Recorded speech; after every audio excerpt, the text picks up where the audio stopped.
Is there anything you would like to say about the practice we've just did? Any remarks, comments, or on every kind of topic related to the practice and the Dharma?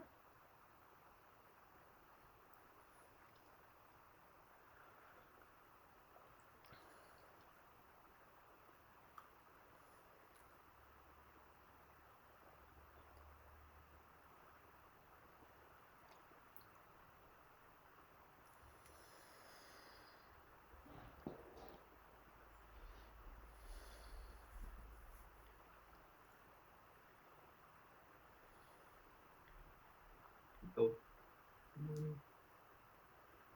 I'm sorry to say today there are lots of emotions which coming up. I excuse for that. But thank you very much to all.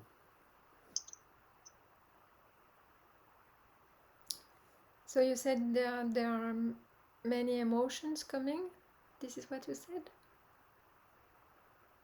Yes. Okay, then that's okay. Emotions are alright. It's possible that when you start to actually shift, let's say, the perspective, bring it back inside, or put the mind to other kind of objects that he's used to, then there are two things. Some things become then more apparent, let's say. So maybe those emotions looks like like very intense, but maybe because in daily life the mind is busy thinking and with its own activity, that the awareness that there is no awareness of those emotions. So they, in meditation, it's possible that they become just more apparent, more like obvious, I would say. And it's not a bad thing at all. So it's just the reaction that we have towards them. Um, if you start to think, I shouldn't have this kind of emotions, I should stay to the breath, I'm not able to do that, I'm not able to concentrate, then you can see that you're just fueling the cycle. And then it becomes really, really difficult and even more painful, right? But if emotions are just bubbling up, right, if you say, okay, you can just call them emotions, or just if there is anger, you can notice mentally, make a mental note, anger, anger, anger, till it's there. Because at the moment when it's noticed, that means it's no longer, let's say, ignored. It becomes conscious, and then it will fade away. You will see that the very fact to bring awareness to them might lead to the fading away of them. So if you start to judge anger, I shouldn't be an angry person, then you're just, this is the, yeah, where the suffering comes from. But if you realize anger for what it is, then it become less intense. So I wouldn't say that, I wouldn't apologize having emotions during a meditation. It will happen again and again. So that's not a bad thing in itself. Emotions are just what they are. They are not personal, they come and go. Alright? So I think that if you are conscious of that, that's good. And it depends, of course, of the kind of interactions that you had before. Yes, before the meditation, or the kind of activity.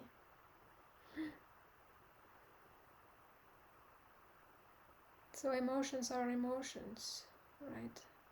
Of course, if you have this kind of emotions where you want to harm someone, or be cruel towards someone, or wanting to kill someone, then maybe there are other kind of skillful means to deal with them. Of course, because those are very unwholesome states, I would say, and it's rather not to let them arise with true effort. But most of the time, I think that yes, for us, we do not no longer have this kind of strong, harmful emotions, I would say. So that's okay. That's okay. And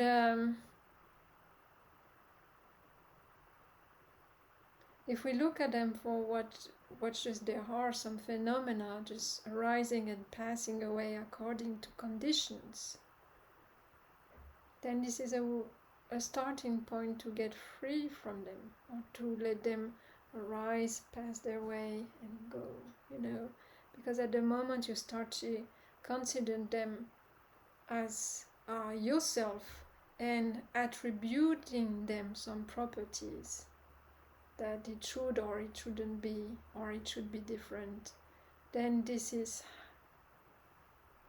how the process of suffering starts, I would say. Right, so if you can just watch them and see where the identification to the emotions, where does it start, and who is actually suffering from there. That's also, it can also be used as as objects of inquiry without thinking about them. Just noticing who is having these emotions and who is suffering from them.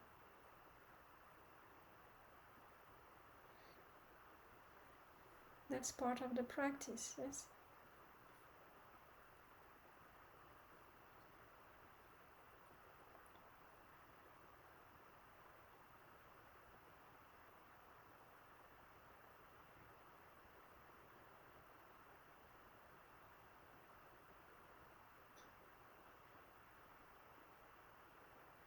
Do you understand when I explain that?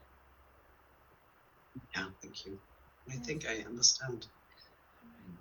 It's more, it's no anger. I think it's more sadness or uncontrolled feelings from my past. I have the feeling for that. And it's bubbling up in the moment of the meditation. And as I'm a person who's very much in the head, I separate that from my being. And when I calm down and meditate, it comes up. And I try to learn from your meditation as such, to let it just to observe and go further. And then it's no dramatic feeling anymore. You understand? So it can move and it can develop. But I don't know why it is so, why it comes, I don't know. It's a lot, I think, of my past, but it's okay. I just try not to judge, but thank you very much for your kindness. Well, it looks like you have understood, but then after that, applying it over and over and over again, it's, sometimes we manage, sometimes we don't. Yes, so memories are actually memories, so they arise, yes, we can say just momentary. They arise in the present moment. So we have to understand that the past is gone, the future is not yet arrived, and it's not the ultimate reality, but we can consider that in the present moment, those memories are arising.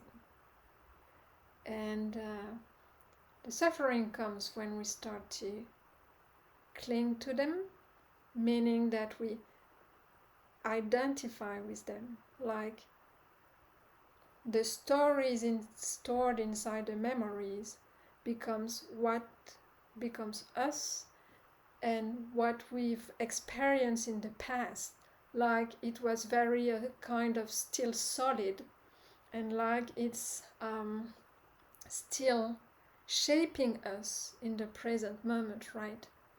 Like there is a continuity of the being, that it happened to me in the past, and this is why I behave like that now. And there is a entire building up, fabrication, construction of identity around that. This is the clinging.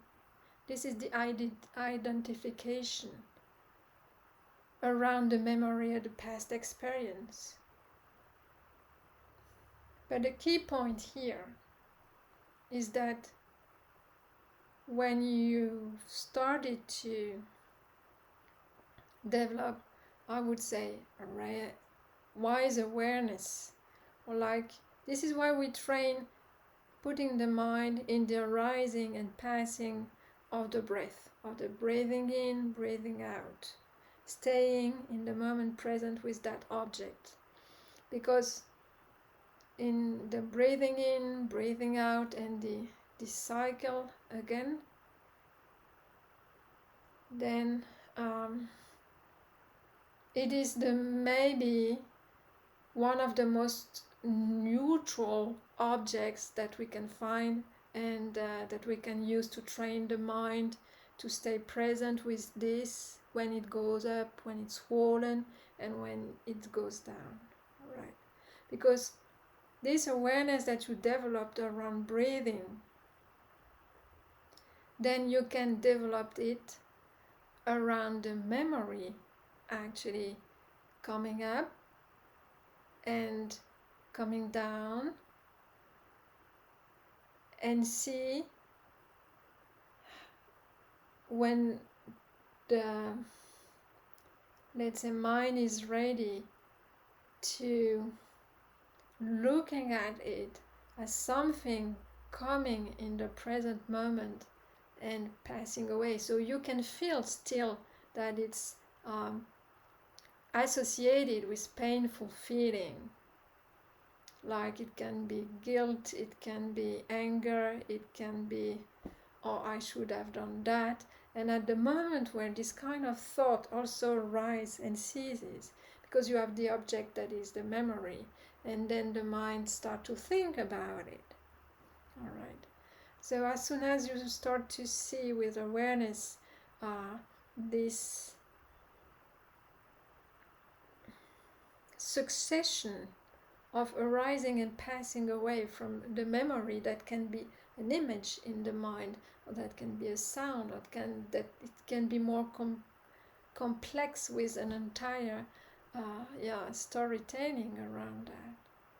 But this is why also we train just to put the mind on a single object, so that when it becomes more, when we have this tendency to identify with the memory that no longer exists, actually, well, the situation no longer exists, but we identify with it and we build up around that.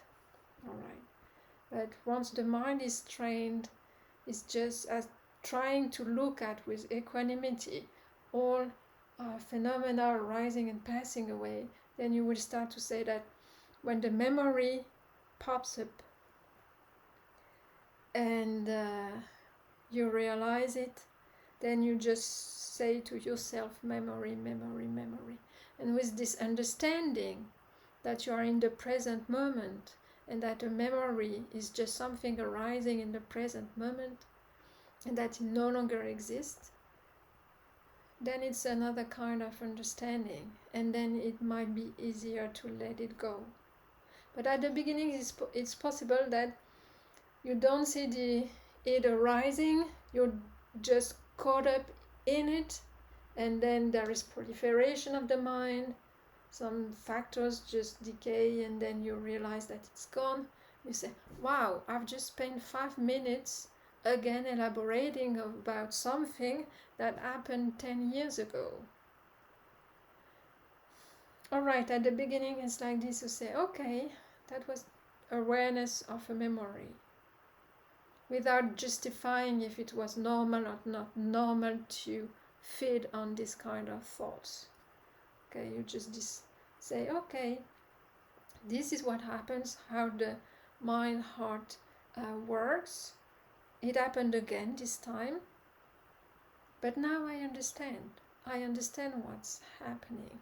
There is a memory, an image, a sound, or yeah, let's call it a recall of something. There is a feeling associated to that, an emotion maybe, and then the mind starts to make it, to identify with that, and then the heart starts to, tremble about that, and then the thinking process arises. So it takes time just to, from the normal process around that, around the fabrication, identification with memories, and proliferation of thoughts after the arising of the memory. All this process is just at the beginning like a big me, it's happening to me. It's like a ball of wool, I would say, some kind of knots that you entangle around. It makes a big ball like this, but then at some point with awareness you can say, okay, this is the beginning thread, I just unwind it, and then you realize that the ball is not that solid when you take the thread and just take it out, and then realize that it's just this. All right, and then when you realize that it's just this, so kind of successions of actually mind moments, okay, then when you do that with wisdom, understanding, then you can cut also. And then cutting means that this is the, or I would take the saber just for fun.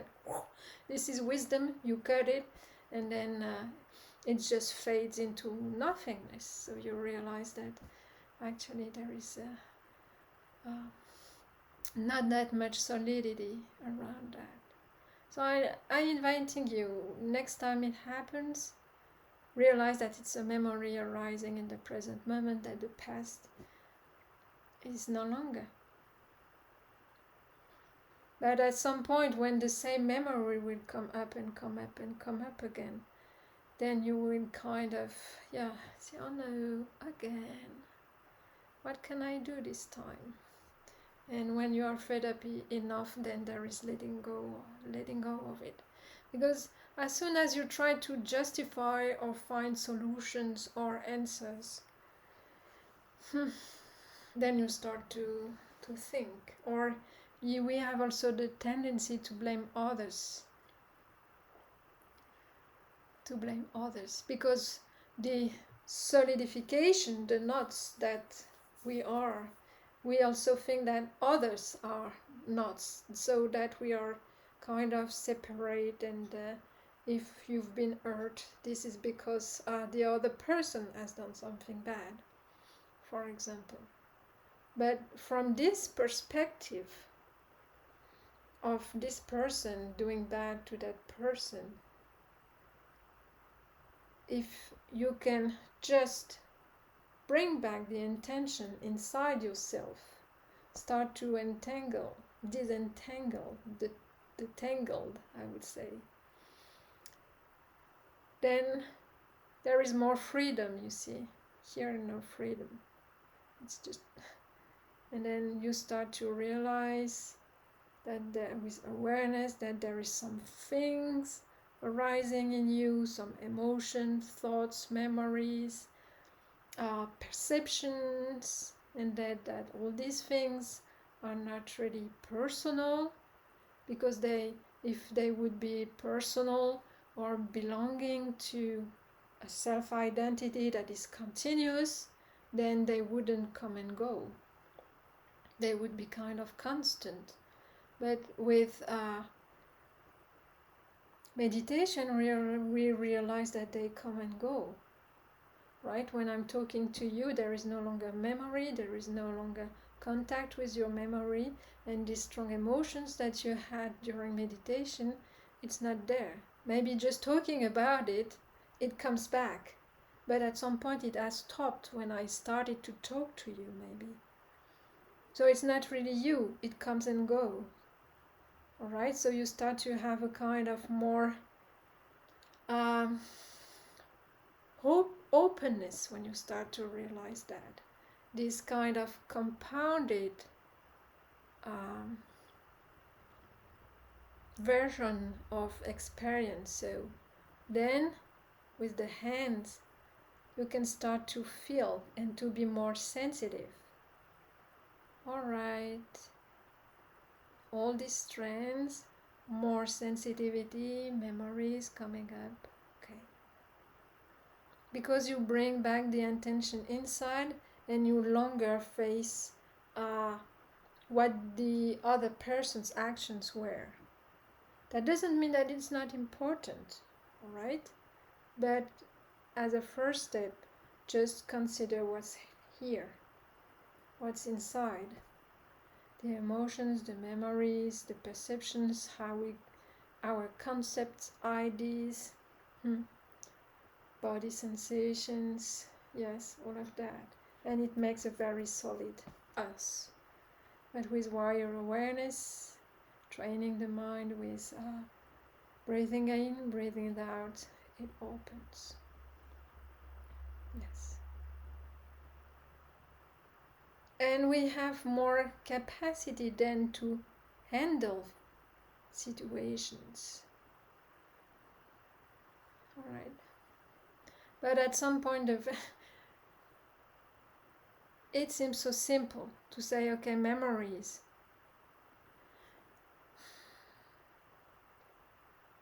Are just happenings in the present moments.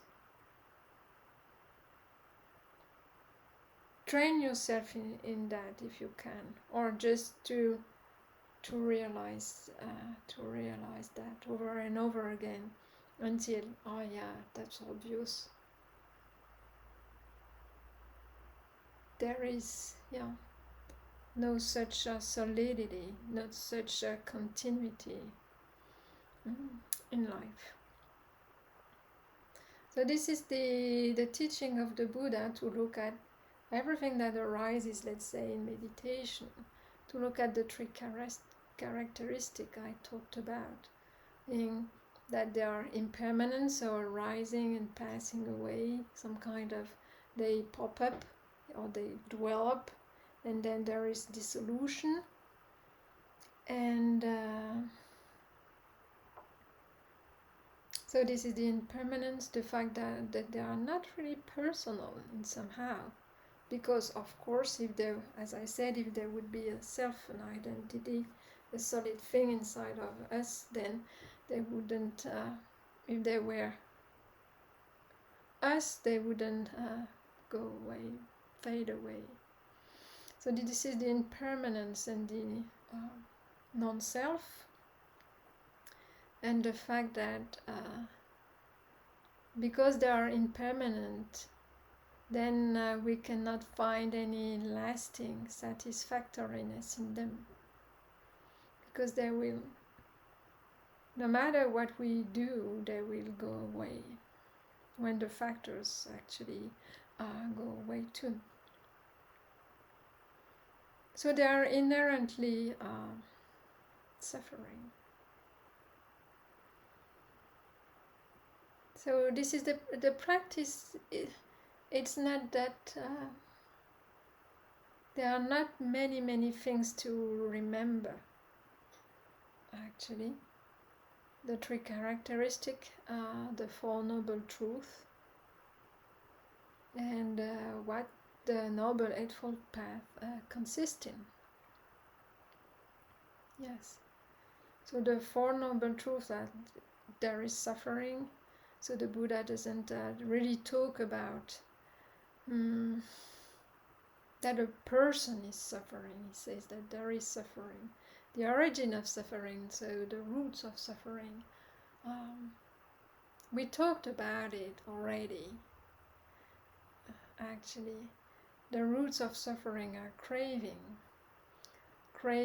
So craving for sensual pleasures, this we can understand quite easily. Craving for becoming and craving for non-becoming. So this craving for becoming, what does it mean? This is when you want to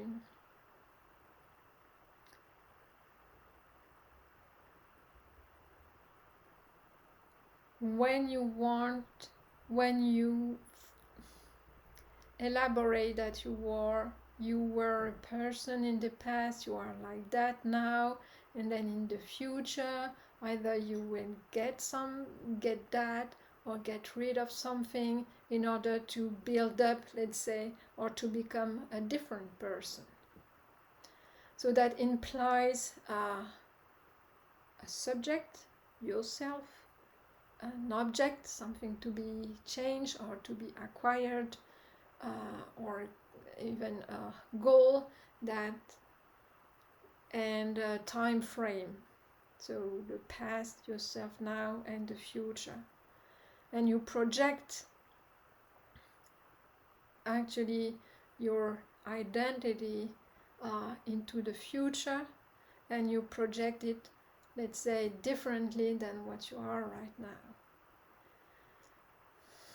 And this is an entire construction of the mind, actually. If you can, in meditation, you can clearly observe this kind of fabrications. They are called mental formations.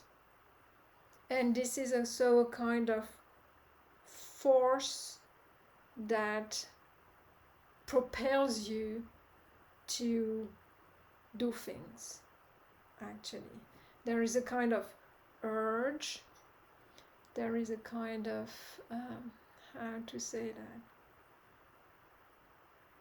Like you feel that you have to. And also it's kind of, we call them also volitional impulses. So there is an intention behind that. It's an impulse. So it's really push you, let's say, forwards to do this or that, or to strategize around getting something. Like wanting to fill some incompleteness, I would say. This is becoming. So this craving for becoming. So usually we do not like that, because craving is kind of a strong word. I don't crave. Okay, maybe an ice cream from time to time, so this is for sensual pleasure. But I don't crave becoming this or that. This is because, yes, the awareness of it is not strong enough. Because this is really a strong force. And you can realize that, actually, when you sit in meditation, instead of your usual, 20, 30 minutes, 1 hour, try to sit twice that time, and you would see that you will find anything. Your mind will find something very important to do in order for you to stand up and do something. Alright? So this is an example of craving for becoming. Of course, changing your body, changing position, changing status, improving, getting rid of something in your body, changing your qualities. This is a craving for becoming. And this is roots of suffering. And a craving for non-becoming is kind of wanting to annihilate yourself with either, it can be expressed oversleeping, trying to find activities to numb yourself, any kind of substance use to again numb yourself, or of course depression as well. I'm not saying that it's bad, but it's also, well, not depression, but for example, just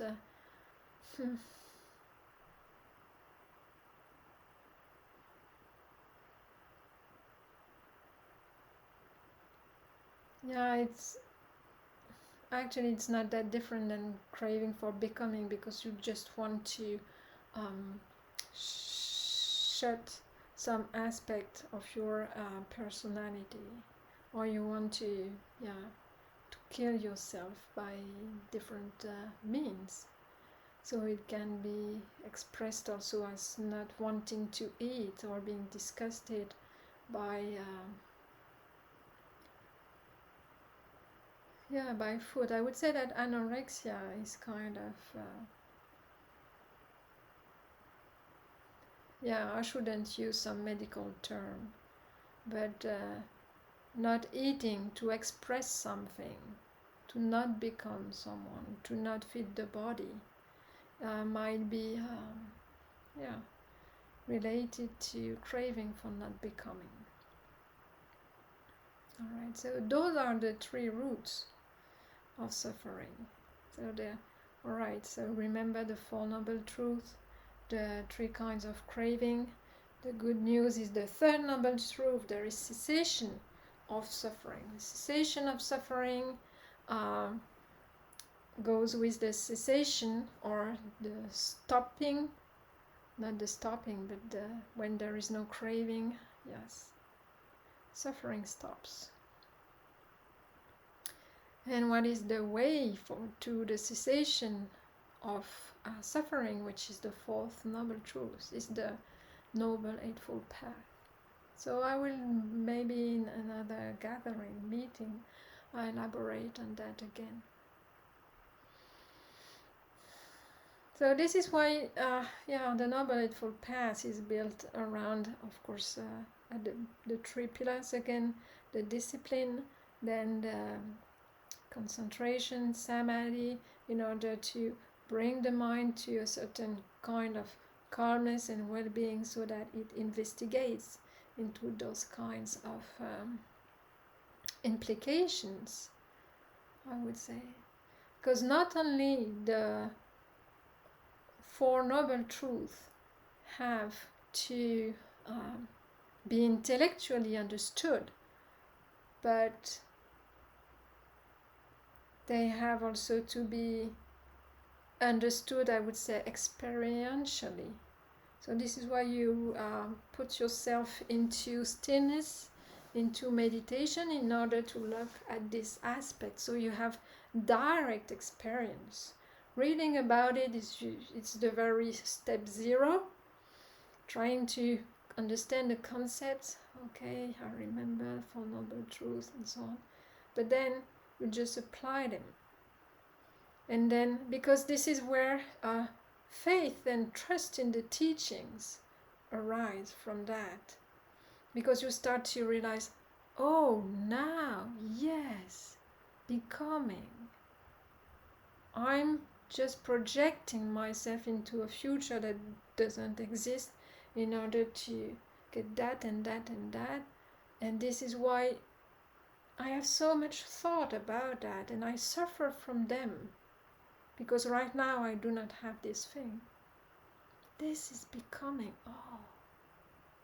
And then when the arises, when there is the realization, at the same moment the craving drops, and then the suffering ceases. And I say, cessation of suffering. Oh, you were right. The Buddha was right. This is exactly what's happening, because I realized that, and for a moment it's gone. Then, for a moment at least the suffering just reduces tremendously.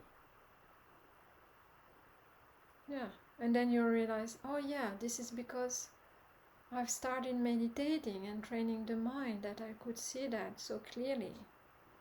So this is then the trust in the Noble Eightfold Path, the faith. And say, okay, maybe he was right. maybe the way out of suffering really exists. And then it gives motivation to go further. Because, yeah, the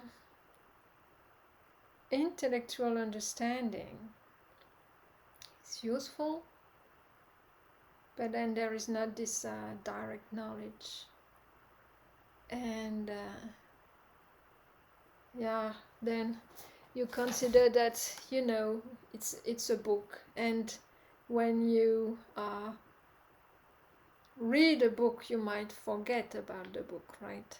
You might forget about the phrases, and also because the phrases are very you know, they use kind of very specific concepts. Maybe they are not your words, or you do not, yeah, becoming, what does it mean? But when you directly see that with wisdom, then it becomes yours, let's say, and then you can express them if you need to think about them afterwards.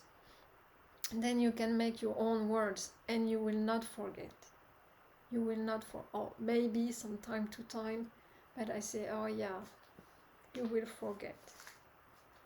You will not forget, because you've experienced it, and the direct knowledge is completely different than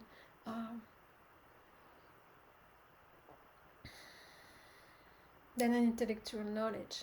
So, and you know, we can use, let's be honest right now, we are using the Buddha's teachings, right? So this is just one volume, I don't know how many there are, maybe 20.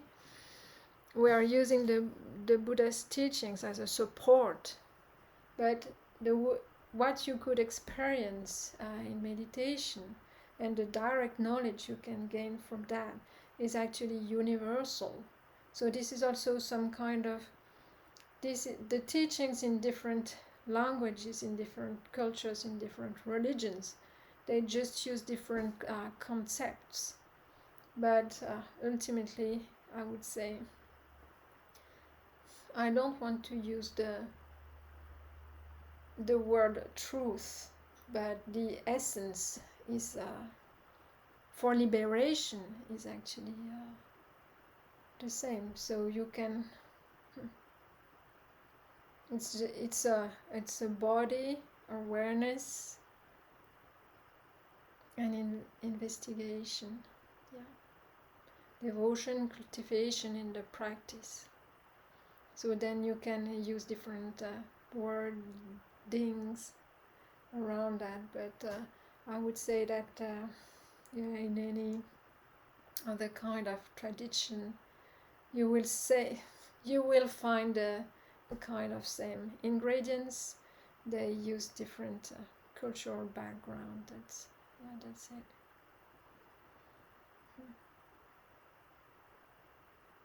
So that was today's reflection.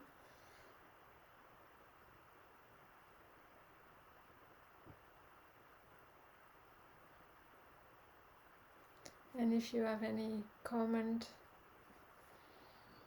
or anything to say, I will stay here some more minutes. Please feel free to go if you like to stay. Up to you.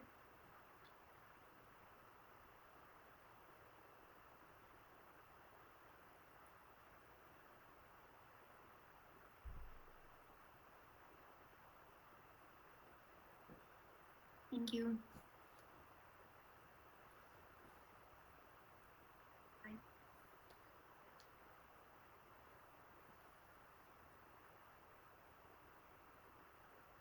Thank you very much. Margit, can I use your comment? Yes, of course you can. Thank It's you okay. very much. Thank you for sharing, because it will help other people as well. Thank you very much. I want to say that I'm not always like that. Yeah, you know, I want to write you. I want not to be seen as a person who's always down and has his dramas and has